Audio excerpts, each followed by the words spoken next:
ಕಳೆದ 3 ವರ್ಷಗಳಿಂದ ಪ್ರೀತಿಸುತ್ತಿದ್ದ ಪ್ರೇಮಿಗಳು ಕುಟುಂಬಸ್ಥರ ವಿರೋಧದ ನಡುವೆಯೂ ಒಂದಾಗಿದ್ದು, ಇದೀಗ ಜೀವ ಬೆದರಿಕೆ ಹಿನ್ನೆಲೆಯಲ್ಲಿ ರಕ್ಷಣೆ ನೀಡುವಂತೆ ಚಿಕ್ಕಬಳ್ಳಾಪುರ ಜಿಲ್ಲಾ ರಕ್ಷಣಾಧಿಕಾರಿಗಳು ಹಾಗೂ ಚಿಂತಾಮಣಿಯ ಮಹಿಳಾ ಸಾಂತ್ವನ ಕೇಂದ್ರಕ್ಕೆ ಮನವಿ ಮಾಡಿದ್ದಾರೆ.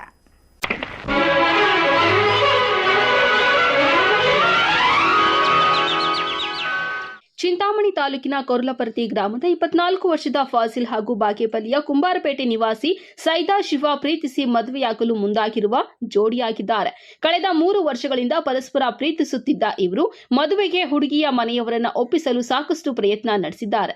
ಆದರೆ ಯುವತಿಯ ಕುಟುಂಬದವರು ಪ್ರೀತಿಗೆ ತೀವ್ರ ವಿರೋಧ ವ್ಯಕ್ತಪಡಿಸುತ್ತಿದ್ದರು. ಮನೆಯವರ ವಿರೋಧದ ನಡುವೆಯೂ ಮದುವೆಯಾದ ಈ ನವಜೋಡಿಗೆ ಯುವತಿಯ ತಂದೆ ಹಾಗೂ ಮಾವಂದಿರಿಂದ ತೀವ್ರ ಕಿರುಕುಳ ಮತ್ತು ಕೊಲೆ ಬೆದರಿಕೆಗಳು ಬರಲು ಪ್ರಾರಂಭವಾಗಿವೆ ಎಂಬ ಆರೋಪ ಬಂದಿದೆ. ನಾವು 3 ವರ್ಷಗಳಿಂದ ಪ್ರೀತಿಸುತ್ತಿದ್ದು ಮನೆಯವರನ್ನ ಒಪ್ಪಿಸಲು ಪ್ರಯತ್ನಿಸಿದೆವು. ಆದರೆ ಅವರು ಒಪ್ಪಲಿಲ್ಲ. ಮದುವೆಯಾದರೂ ಸಹ ಜೀವ ಸಹಿತ ಬಿಡುವುದಿಲ್ಲ, ಸಾಯಿಸಿ ಬಿಡುತ್ತೇವೆ ಎಂದು ಬೆದರಿಕೆ ಹಾಕುತ್ತಿದ್ದಾರೆ. ಕೆಲಸಕ್ಕೆ ಹೋಗುವಾಗ ದಾರಿಯಲ್ಲಿ ತಡೆದು ಹೊಡೆಯಲು ಬರುತ್ತಿದ್ದಾರೆ ಎಂದು ಯುವತಿ ಹಾಗೂ ಯುವಕ ತಮ್ಮ ಅಳಲನ್ನ ತೋಡಿಕೊಂಡಿದ್ದಾರೆ. ನಾವಿಬ್ರು ಪ್ರೀತಿ ಮಾಡಿ ಮದುವೆ ಮಾಡ್ಕೊಂಡಿದ್ವಿ. ನಮ್ಮ ಇಷ್ಟದಿಂದಾನೆ. ನಮ್ಮ ಮನೆಯಲ್ಲಿ ನಮ್ಮ ಅಪ್ಪ ಅಮ್ಮ ಮತ್ತು ನಮ್ಮ ಮಾವರಿಂದ ಬೆದರಿಕೆ ಜಾಸ್ತಿ ಬರುತ್ತೆ. ಅವರಿಂದ ನಮ್ಮ ಲೈಫ್ ಇದಾಗುತ್ತೆ. ನಾವು SP ಹತ್ರ ಹೋಗಿದ್ದೀರಿ, ಅವರು ನಮ್ಗೆ ಇದು ಕೊಡ್ತಿದ್ದಾರೆ.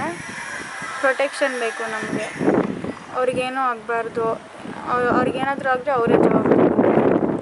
ಅವರು ಏನಿದೆ, ನಿಮ್ಗೆ ಇಷ್ಟ ಇದೆ ಅಲ್ವಾ, ಮ್ಯಾರೇಜ್ ಮಾಡ್ಕೊಳ್ಳಿ. ಅವ್ರೇನಾದರೂ ನಿಮಗೆ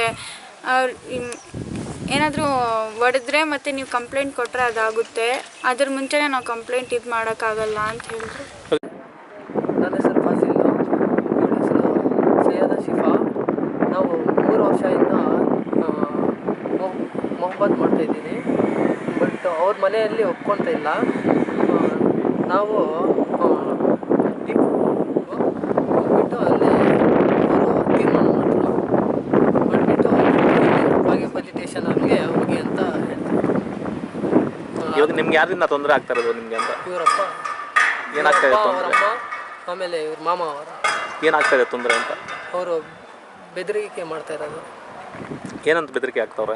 ಏನು ರೋಡಲ್ಲಿ ಯಾರು ಎಲ್ಲಿ ಬಂದ್ರೂ ಕಾರ್ ಡೀಲಿಂಗ್ ಏನಾರು ಮಾಡೋಕ್ಕೆ ಹೋದರೆ ಅಲ್ಲಿ ಬಂದುಬಿಟ್ಟು ಹೊಡಿಯೋಕ್ಕೆ ಬರೋದು, ಅದು ಇದು ಮಾಡೋದು.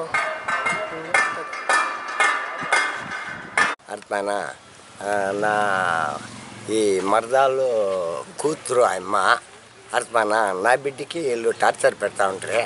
4 గంటలు ఇంకా మేము అడుగుతూ ఉంటామే, వాళ్ళు లేదు. నా బిడ్డకి గాడీలు కూడా నడిపేకిస్తూ ఉండలేదు. ಇಂಥ ಸಮಯ ಕುಟುಂಬಸ್ಥರಿಂದ ಜೀವ ಅಪಾಯವಿರುವುದನ್ನು ಅರಿತ ನವಜೋಡಿ ಚಿಕ್ಕಬಳ್ಳಾಪುರ ಜಿಲ್ಲಾ ರಕ್ಷಣಾಧಿಕಾರಿಗಳ ಕಚೇರಿಗೆ ತೆರಳಿ ರಕ್ಷಣೆ ನೀಡುವಂತೆ ಮನವಿ ಸಲ್ಲಿಸಿದ್ದಾರೆ.